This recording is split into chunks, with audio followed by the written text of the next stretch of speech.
Hello दोस्तों, आज की वीडियो में बात करने वाले हैं कंसिडरेशन के ऊपर। कंसिडरेशन क्या होता है इसके ऊपर डिटेल में बात करने वाला है। चलिए बिना कोई देरी के शुरू करते हैं। सबसे पहले बात करते हैं कंसिडरेशन की डेफिनेशन क्या है। सो कंसिडरेशन मतलब something in return that is quite pro Q.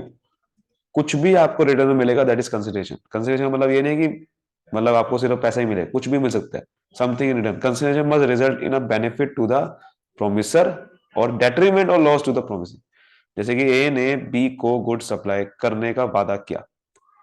मान लो वो 2 लाख के गुड्स थे, तो 2 लाख के गुड्स बी के लिए कंसिडरेशन है और बी उसको 2 लाख रुपए देगा।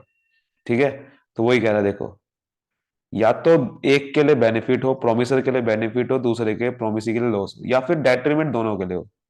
मतलब ए को भी मिल रहा है, बी को भी मिल रहा है। देखो ए के लिए क्या मिल रहा है, ए को तो 2 लाख में मिलेगा तो बेनिफिट हो गया, बी को देने पड़ेगी तो लॉस हो गया। तो ये सही वही बात कर रहा है।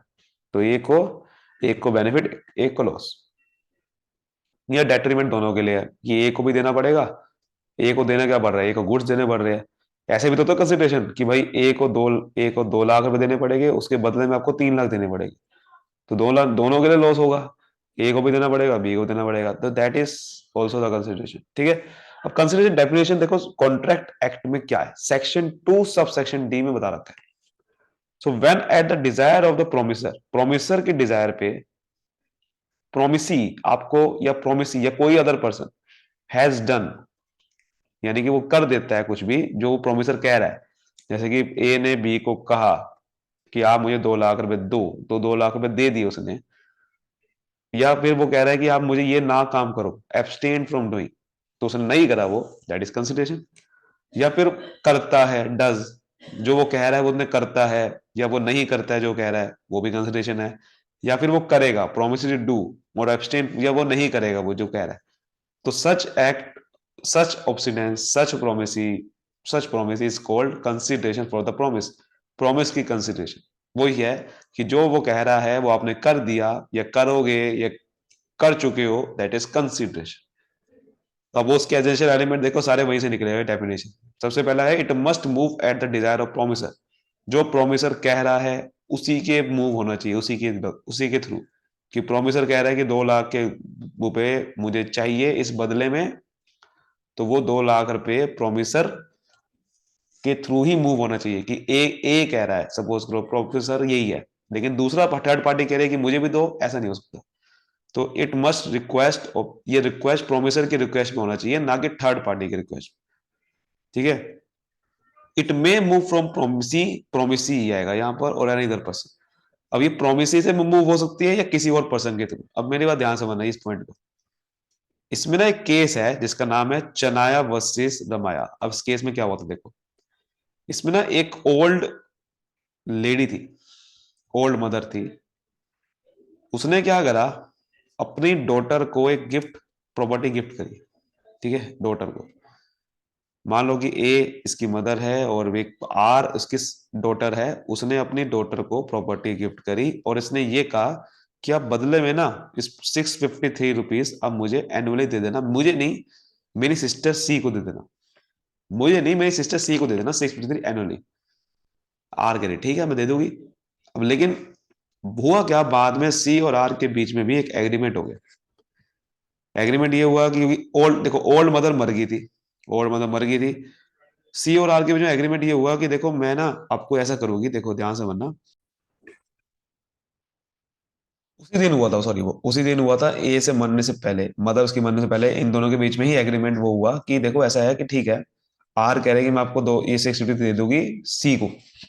ठीक है। अब देखो सी ने, अब आर जब ए मर गई तो क्या हुआ कि आर ने ₹653 देने से मना कर दिया। क्यों मना कर दिया, वो कह रहे कि देखो मुझे बदले में कुछ नहीं मिल रहा, मुझे तो आर को तो कुछ नहीं मिला ना, मैंने सी से प्रॉपर्टी ना तो ली, तो मैं उसको कंसिडरेशन क्यों दूं। 653 पे भाई मैं उसको क्यों दूं, क्योंकि मुझे उसके बदले में नहीं मिल रहा। बिकॉज कंसिडरेशन का मतलब ही क्या होता है कि बदले में कुछ मिलना चाहिए।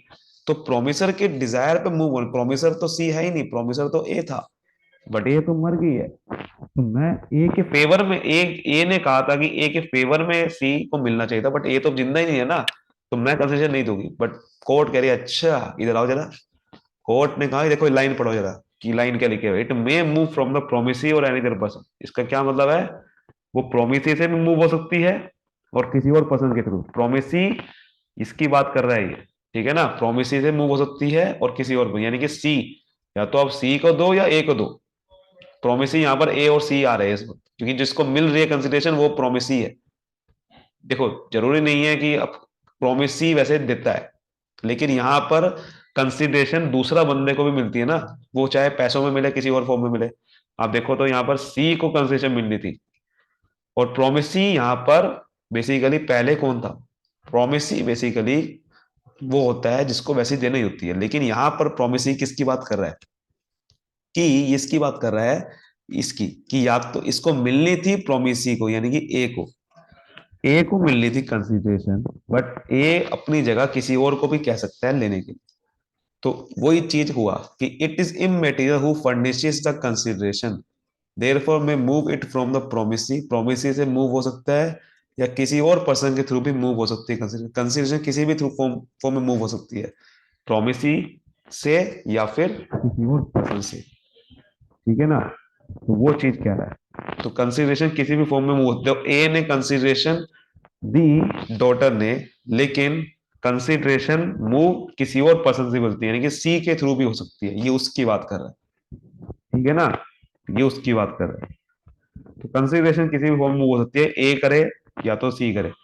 तो देखो आर के लिए तो प्रोमिसी कौन है, ए है, ठीक है ना, इसीलिए बात कर रहे हैं। प्रोमिसर बेसिकली वैसे कौन था, यहाँ पर प्रोमिसर ए था। ए ने कहा कि मेरे बदले में सी को दे दे, तो ये वो इस आर के लिए, देखो ए के लिए प्रोमिसी आर है, बट आर के लिए प्रोमिसी प्रोमिसी कौन है, ए। तो कंसिडरेशन आर को प्रॉपर्टी की बात कर रहा था, आर के लिए कंसिडरेशन प्रॉपर्टी है, तो ए के थ्रू मिले या सी के थ्रू मिले, कंसिडरेशन में मूव। समझ आ गई बात। अब कंसिडर तीन टाइप के होते हैं, पास्ट प्रेजेंट फ्यूचर। कंसिडरेशन या तो हो सकता है कि आपको पहले ही मिल जाए, जैसे कि आपको ए ने कहा कि मैं बी को 2 लाख की गुड सप्लाई पहले ही मतलब कर चुका है वो, और बाद में दूसरी कंसिडरेशन दे, गुड्स बाद में दे उसे, तो वो भी होता है कि ए ने कहा कि मैं आपको बी को गुड सप्लाई कर दूंगा, बी ने पहले 2 लाख में दे दिए, तो पहले दे चुका है ना, तो उसे कहते हैं ये देखिए यहाँ पर ध्यान से समझना, एग्रीमेंट होने से पहले ही आपको कंसेशन मिल जाए, दैट इज पास्ट कंसेशन। या फिर एक होता है एग्रीमेंट के साथ साथ या कंसेशन दे दो, साइमल्टेनियसली प्रॉमिस पूरा करो कंसेशन लो। एक होता है फ्यूचर, मतलब एग्रीमेंट होने के बाद, एग्रीमेंट हो चुका है, गुड सप्लाई वो कर देगा, बाद में कंसेशन मिल रही है, तो एग्रीमेंट होने से पहले पास्ट, होने के वक्त प्रेजेंट, होने के बाद फ्यूचर। और ये सम वैल्यू होनी चाहिए, कुछ तो वैल्यू होनी चाहिए। हाँ कुछ एडिक्वेट वैल्यू नहीं बता रखी, लेकिन कुछ तो होनी चाहिए। Need not to be adequate to the promise, promise के एडुकेट नहीं होनी चाहिए, जरूरी नहीं कि प्रॉमिस के अकॉर्डिंग ही हो, बट कुछ तो वैल्यू होनी चाहिए। मान लो प्रॉमिस है, मान लो 1 रुपए का, तो आप दे रहे हो, कुछ भी नहीं दे रहे, मतलब प्रॉमिस के एडिक्वेट ऐसा कुछ नहीं कह रखा, कुछ तो वैल्यू होनी चाहिए, रियल होना चाहिए, इल्यूजरी नहीं होना चाहिए कि आपने ऐसे कोई प्रॉमिस कर दिया जिसकी कंसिडरेशन बनती नहीं है, कि ये ने कह दिया कि मैं बी की जिंद मुर्दा वाइफ को उसमें लाइफ डाल जान डाल दूंगा, तो ये एग्रीमेंट कर दिया 10,000 रुपये दूंगा मैं आपको, पी कह रहा है कि ठीक है करके दिखाओ 10,000 रुपये दूंगा, बट ये वॉइड है, क्योंकि भैया ये प्रॉमिस ऐसा है जो पूरा नहीं कर सकते, तो consideration physically impossible to perform, must be something other than promisor existing obligation, तो एग्जिस्टिंग ऑब्लिगेशन के अलावा होना चाहिए कोई, मतलब consideration must be something which the promisor is not already bound to do, पहले से ही अगर वो काम कर रहा है जो वो कह रखा है, और जैसे कि मान लो ए ने बी को पहले ही कह रखा है मैं आपको 2 लाख की गुड सप्लाई करूंगा, और फिर दोबारा से वही दे दिया, वही कंसिडरेशन के लिए कह रहा है, वो वही वही प्रॉमिस को पूरा करना चाह रहा है, तो ये ऐसा नहीं होना चाहिए। कंसिडरेशन अलग होना चाहिए उसके एग्जिस्टिंग ऑब्लिगेशन के, अगर उसके एग्जिस्टिंग ऑब्लिगेशन पहले से उसके साथ 2 लाख रुपए का है कुछ ऐसे कंसिडरेशन, तो उसके अलग होना चाहिए, उस प्रॉमिस के अकॉर्डिंग अलग होना चाहिए। Promise to do with but a promisor is already bound to do, कि वो पहले से वही काम करेगा, प्रॉमिस वही पूरे करेगा, तो उससे कोई नथिंग, कोई भी इससे चीज ऐड नहीं होती, तो एग्जिस्टिंग ऑब्लिगेशन के अलावा कोई होना चाहिए वो वाली कंसिडरेशन, क्योंकि वो तो पहले से हो चुकी है, तो उसके अलावा कोई होना चाहिए। इलीगल नहीं होना चाहिए, ऐसा ना हो कि भाई वो बहुत ज्यादा पैसे मांग रहा है या इमोरल मांग रहा है या गलत मांग रहा है consideration, opposed to public policy, कुछ नहीं होना चाहिए।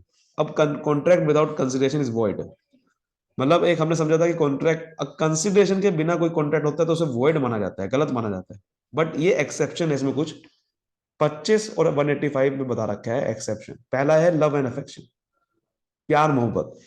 अगर कोई रिटर्न और रजिस्टर्ड एग्रीमेंट आपने कर दिया नेचुरल लव एंड अफेक्शन का, तो विदाउट कंसिडरेशन भी इम्पॉसिबल हो जाता है। कैसे?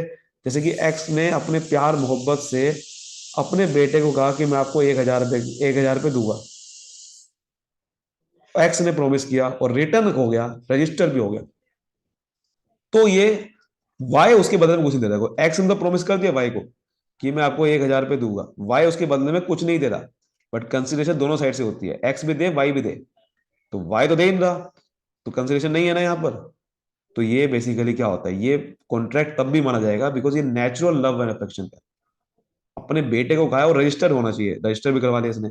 उसके बाद कंपनसेशन फॉर वॉलंटरी सर्विस। मान लो कि आपने कोई किसी के लिए कुछ परफॉर्म की सर्विस और उसके बदले में आपको कुछ दे रहे हो, तो दैट इज ऑल्सो ये वाला आता है इसमें केस।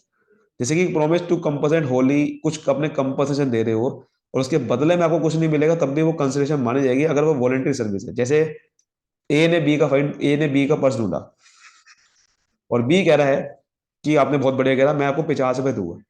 अब बी ने प्रॉमिस कर दिया ए को, प्रॉमिसर कौन है, बी, 50 रुपये दूंगा। अब ए उसके बदले में कुछ नहीं दे रहा उसे, ए उसके बदले में कुछ नहीं दे रहा। ठीक है ना? प्रॉमिस एग्रीमेंट देखो किस चीज को है कि बी ने प्रॉमिस किया है ए को। एग्रीमेंट ये नहीं हुआ कि ए पर्स देगा तो बी 50 रुपये देगा, एग्रीमेंट ये हुआ है कि बी 50 रुपये देगा बस ए को, बी ए के बदले में कुछ नहीं दे रहा, तो ये भी विदाउट कंसिडरेशन है। बट ये क्योंकि ए ने कुछ काम किया है, वॉलंटरी सर्विस दी है उसे, सर पर्स ढूंढ के दिया है भाई, तो ये माना जाएगा बिल्कुल वैलिड एग्रीमेंट। और कोई टाइम बेस्ड डेट, मान लो कोई पिछला कोई डेट चलता आ रहा है और वो डेट के हिसाब से एग्रीमेंट हो गया। मान लो कि ए को बी को ना 1,00,000 रुपए देने हैं, बट ए कह रहा है कि मेरे पे ज्यादा कुछ है नहीं, ऐसा करता हूँ मैं आपको ना, ए ने एग्रीमेंट कर दिया बी के साथ, मैं ना आपको पूरी पक्की बात है 50,000 रुपये दे दूंगा, जितना मेरे पैसा है 50,000 रुपये दे दूंगा, और एग्रीमेंट हो गया, साइन हो गया, और वो इन्फोर्सिबल होगा। बी उसके बदले में कुछ नहीं दे रहा है, एग्रीमेंट किस चीज को होगा कि मैं आपको 50,000 दूंगा, और वो बी उसके बदले में कुछ नहीं दे रहा, ये भी क्योंकि टाइम बेस्ड डेट था ये, तो वैलिड माना जाएगा। कुछ कंप्लीटेड गिफ्ट्स होते हैं जो कि बेसिकली इरिवर्सिबल होती है, ज्यादा वैल्यू का होता है। मतलब कंप्लीटेड गिफ्ट का मतलब क्या, गिफ्ट आपको दे दिया, बदले में कुछ नहीं देना। ए ने आपको गिफ्ट दे दिया, कुछ ऐसा गिफ्ट जो कि गिफ्ट डीड में रजिस्टर्ड हो गया, और वो ऐसा गिफ्ट था जो कि आपको वापसी नहीं लिया जाएगा, इरिवर्सिबल होता है कंप्लीटेड गिफ्ट, कि आप ले लो, और वो साइन हो गए, तो कंसिडरेशन बी कुछ नहीं दे रहा उसे, वो भी वैलिड माना जाता है। एजेंसी के थ्रू, मतलब आपने कोई no consideration necessary to create, कोई एजेंसी क्रिएट करनी है, अगर आपने एजेंसी क्रिएट करनी है कि मान लो कि ए बी के लिए काम करेगा और ये प्रॉमिस करा, बदले में बी कुछ नहीं दे रहा, तब भी वो वैलिड वैलिड माना जाता है। चैरिटी के लिए कुछ कंसिडरेशन देनी है ना, वो भी आपका बिल्कुल, क्योंकि चैरिटी क्या होता है, बदले में कुछ नहीं मिल रहा, आपको देना पड़ता है पैसा, ये भी आपका सही माना जाता है। समझ आ रही है आपको बात? ये चीज होती है। ठीक है, उम्मीद करता हूँ अच्छे से आपको समझ में आ गया होगा पूरा का पूरा ये कंसिडरेशन का टॉपिक। अगर समझ में आया तो वीडियो को लाइक करिए, बाकी और मैं वीडियो लाने वाला हूँ, और हमारे आप देख सकते हो चैनल पे एक और इसमें छोटा टॉपिक आता है, स्ट्रेंजर टू कॉन्ट्रैक्ट। क्या स्ट्रेंजर कॉन्ट्रैक्ट में आ सकता है? तो बड़ा सिंपल सी बात है, stranger to consideration can sue because the consideration can be furnished. मैंने आपको क्या बताया था एक चीज, स्ट्रेंजर भी कंसिडरेशन ले सकता है, कंसिडरेशन कैन बी फर्निश्ड, कि मेरे को कंसिडरेशन चाहिए, और सप्लाइड बाय एनी पर्सन, कोई भी पर्सन सप्लाई कर सकता है, weather he is the promise, weather he is the promise और नॉट। प्रोमिसी हो या ना हो, ये चीज हम समझ चुके हैं कि प्रोमिसी है या नहीं है, मतलब आप किसी को कंसिडरेशन दे रहे हो तो या तो आप उसको दे दो या किसी और पर्सन को दे दो, बात एक ही है। But a stranger to contract can not sue because the absence of privity of contract.